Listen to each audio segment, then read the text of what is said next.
இந்த வீடியோ நம்ம என்ன பார்க்க போறோம்னா, சிம்மராசிக்காரர்களுக்கு ஜூலை 2026 எத்தகைய ஒரு பலாபலன்கள் நிறைந்த ஒரு மாதமாக இருக்க போகுதுங்கிறது சயின்டிபிக் வேதிக் அஸ்ட்ராலஜி முறையில எந்த விஷயத்தையும் மிகைப்படுத்தாமல், பரிகாரங்கள் அது மாதிரி மூட நம்பிக்கைகள் எல்லாம் போகாமல், ஒரு கிரகம் ராசிக்கு இந்தந்த இடத்துல இருக்கும் பொழுது எது மாதிரி கர்ம பலன் நமக்கு செயல்படுகிறது, கர்மா எப்படி நம்மளுடைய வாழ்க்கையில் சாதகமான சம்பவங்களாகவும் சாதகமற்ற சம்பவங்களாகவும் உருவெடுக்கிறதுக்கு இந்த ஒளி தத்துவம் எப்படி துணை புரிகிறதுங்கிறத சயின்டிபிக் வேதிக் அஸ்ட்ராலஜி முறையில் துல்லியமான முறையில் நம்ம பார்க்க போகிறோம். இப்போ ஒரு சிம்மராசிக்காரர்களுக்கு ஜூலை 2026 எப்படி வரும்பொழுதுன்னு பார்க்கும் பொழுது, அஷ்டம சனியால் பாதிக்கப்பட்டு இருக்கக்கூடிய சிம்மராசிக்காரர்களுக்கு குரு 11ஆம் இடத்திலிருந்து சில நன்மைகளை கொடுத்து கொண்டிருந்தார்.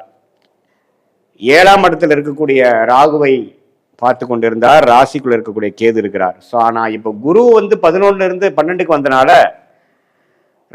ராகுவை பார்ப்பதும் நின்று போயிடுச்சு. இதனால என்ன ஆகுதுன்னா, நம்மளுடைய வியாபாரம் தொழில் அப்படி இருக்கக்கூடிய சிம்மராசிக்காரர்கள், நம்மளுடைய பங்குதாரர்கள், அவருடைய எம்ப்ளாயீஸ், கொலீக்ஸ், அன்றாட வாழ்க்கையில மீட் பண்ணக்கூடியவர்கள் எல்லாமே கொஞ்சம் கேர்ஃபுல்லா பார்க்கணும். தவறான அமைப்புகள், தேவையில்லாத ஒருத்தரை நம்ம சந்திக்க வேண்டியதா இருக்கும். அதனால பல பிரச்சனைகள் சந்திக்கிற மாதிரி இருக்கும். அதனால கேர்ஃபுல்லா இருக்கக்கூடிய அமைப்புக்கு கட்டாயம் தேவைப்படுகிறது. பட் இருந்தாலும் உடல் உபாதைகள் பிரச்சனைகளால் பாதிக்கப்பட்ட சிம்மராசிக்காரர்களுக்கு கொஞ்சம் நிவர்த்தி வரும். ஏன்னா குருவின் பார்வை சனியை பார்க்கறதுனால வரும். உறவுகள், தொடர்புகள், நண்பர்கள், பங்குதாரர்கள், கஸ்டமர்ஸ், கொலீக்ஸ், மேலதிகாரி, நம்ம கீழே ஒர்க் பண்றவங்க, இது மாதிரி விஷயத்துல நம்ம கவனத்தை செலுத்தக்கூடிய ஒரு அமைப்பாக சிம்மராசிக்காரர்கள் இருக்கு. ராசிக்குள்ள கேது இருக்கிறதுனால குழப்பத்தை கொடுக்கக்கூடிய அமைப்புகள் இருக்கு. ஜட்ஜ் பண்றதுல நமக்கு ஒரு தவறு நடக்கிறதுக்கு வாய்ப்பு இருக்கு. ஸோ ஒரு பிஸ்னஸ் வருதே, ஒரு ஆர்டர் கிடைக்குதேன்னு நம்ம பெரிய லெவலில் போய் மாட்டிக்கூடாது. கொஞ்சம் கேர்ஃபுல்லாக இருந்து நம்ம யாரோட டீல் பண்ணிட்டு இருக்கோங்கிறதை தெரிந்து கொண்டு நம்ம செயல்பட வேண்டும். பெரிய லெவலில் இறங்கக்கூடாது. அஷ்டம சனி நடந்து இது மாதிரி ராகு கேதுகள் ராசிக்குள்ள இருக்கும் பொழுது பெரிய லெவலில் ஒரு வாழ்க்கைக்கு முக்கியமான சில முடிவுகள், கல்யாணம், தொழில், முதலீடு, பெரிய லெவலில் ஒரு முடிவு எடுக்கிறது, ஒரு வீடு கட்டுறது, அதெல்லாம் நம்ம யோசனை பண்ணி கவனமாக தான் செய்யணும். அது முடிஞ்ச வரைக்கும் அடுத்த வருஷத்துக்கு நீங்கள் தள்ளி போட வேண்டும். ஏன்னா ஜென்மசனி நடக்கும் பொழுது, ராகு கேதுகள் ராசிக்குள்ள இருக்கும் பொழுது நம்மளுடைய மனம் எடுக்கக்கூடிய முடிவுகள் சரியா வரக்கூடிய வாய்ப்புகள் மிகவும் கம்மி, மிகவும் குறைவு. இது மாதிரி இருக்கக்கூடிய அமைப்புல இப்ப புதன் பாருங்க 11ஆம் இடத்துலயே அதிகமா இருக்கிறார். லாபஸ்தானத்தை அதிபதி லாபத்தில் இருக்கிறதுனால ஓரளவுக்கு நமக்கு சில பெனிஃபிட்ஸ் இருக்கு. 10ஆம் இடத்துல செவ்வாய் இருக்கிறது. வேலை தொழில் முயற்சியில ஜெயிக்கக்கூடிய அமைப்பு, உத்வேகமாக செயல்படக்கூடிய அமைப்பு. என்னதான் பிரச்சனைகள் வந்தாலும், என்னதான் கருத்து வேறுபாடுகள் இருந்தாலும், என்னதான் நமக்கு அலைச்சல்கள் அதிகமா இருந்தாலும் வேலையில மும்முரமா இருப்போம். நிறைய சில பாசிட்டிவ்ஸ் நடக்கக்கூடிய அமைப்புகள் இருக்கதான் செய்கிறது. அதே சமயத்துல சூரியனும் 12ல வரார் மாசத்தின் இறுதியில. அதே மாதிரி சுக்கிரனும் ராசிக்குள்ள வரார். என்னதான் ராகு கேதுகள் ராசிக்குள்ள இருந்தாலும் மாதத்தின் 2வது வாரத்திலிருந்தே சுக்கிரனே ராசிக்குள்ள வருவது ஓரளவுக்கு நிவர்த்தியை கொடுக்கக்கூடிய அமைப்புகள் இருக்கு. சில பேர்த்துக்கு பார்த்தீங்கன்னா காதல் வயப்படுறது, எதிர்பாலத்தினர் மேல ஒரு கலப்பு, இன்டர்காஸ்ட், அது மாதிரி விஷயத்துல ஒரு நட்புல இருந்து காதலா மாறக்கூடிய அமைப்புகள் இந்த நேரத்துல இருக்கும். இந்த நேரத்துல அஷ்டம சனி நடக்கிறதுனால உடனே எடுத்தமா கவுத்தமான்னு போகக்கூடாது. நம்ம கேர்ஃபுல்லா டீல் பண்ணணும்.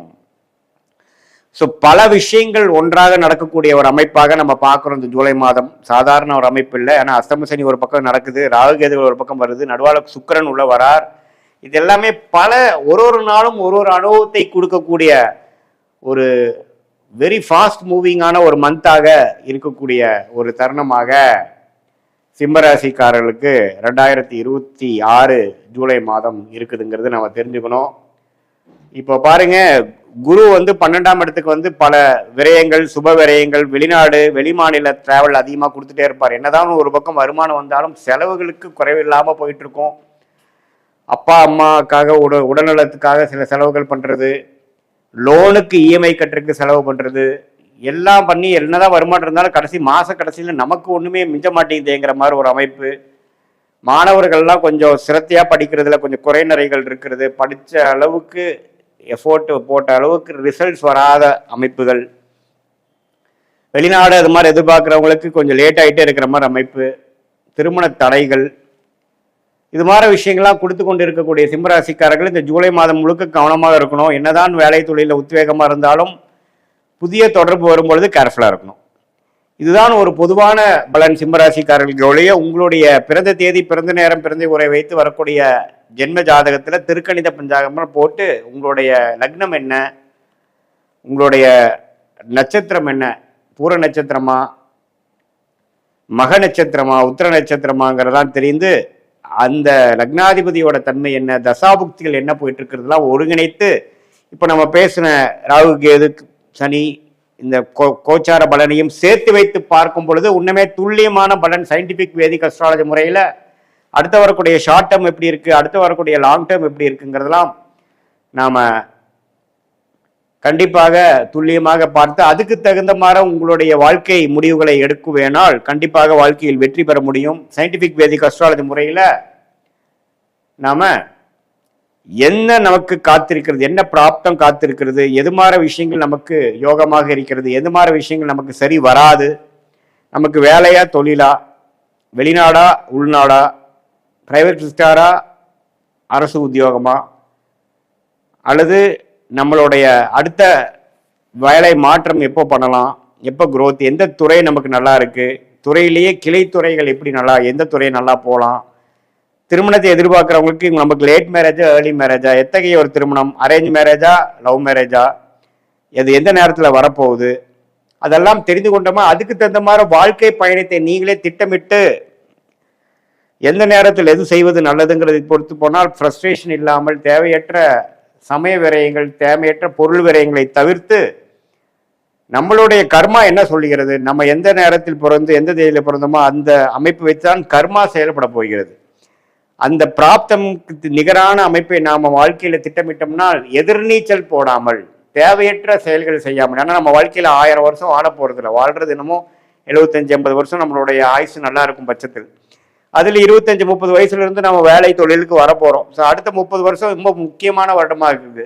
ஒரு டைமும் நம்ம தவறான முடிவு எடுக்கும் பொழுது அதுக்கு வேணுங்கிற விலைக்கும் கொடுக்க வேண்டியது அமைப்பாக இருக்கிறதுனால நம்ம மூட நம்பிக்கைலாம் போகாமல், பரிகாரங்கள் அது மாதிரி விஷயம்லாம் போகாமல் என்ன காட்டுது, நமக்கு என்ன நிற்குது, பாஸ்ட் லைஃப் ஒத்து போதா சயின்டிபிக் வேதிக் அஸ்ட்ராலஜி முறையில், ப்ரெசென்ட் என்ன சொல்லுது, அடுத்த ஷார்ட் டேர்ம் என்ன முடிவு பண்ணலாம், லாங் டேர்ம் எப்படி காட்டுது, அப்படிங்கிற முடிவெல்லாம் நம்ம கரெக்டாக எடுத்து அதுக்கு தகுந்த மாதிரி நம்ம டிராவல் பண்ணும் பொழுது வாழ்க்கையில் எளிதில் தேவையற்ற பொருள் விரயங்கள், சமய விரயங்களாக தவிர்த்து நம்மளுடைய கர்மா பிரகாரம் நம்ம வாழ்க்கையை அலைன் பண்ணிட்டு நம்மளுடைய ஃபார்ச்சுனேட்டான துறை என்ன, ஃபார்ச்சுனேட்டான படிப்பு என்ன, படித்தது ஒன்றா இருக்கும், வேலை செய்கிறது வேறையாக இருக்கும், தொழிலாக இருக்கட்டும் அது வேறையாக இருக்கட்டும், எந்த துறையில் நம்ம பணம் சம்பாதிக்க முடியும், எந்த தொழில் நமக்கு எளிதாக வரும் அப்படிங்கிறதெல்லாம் தெரிந்து அதில் நம்ம ஃபோக்கஸ் பண்ணும் பொழுது வாழ்க்கையில் வரக்கூடிய சேலஞ்சஸ், வாழ்க்கையில் வரக்கூடிய எல்லா போராட்டங்களையும் தாண்டி நம்ம வாழ்க்கையில் ஜெயிக்க முடியும் என்பதை நான் சொல்ல கடமைப்பட்டிருக்கிறேன். மீண்டும் மற்றொரு காணொளியில் சந்திப்போம். நன்றி, வணக்கம்.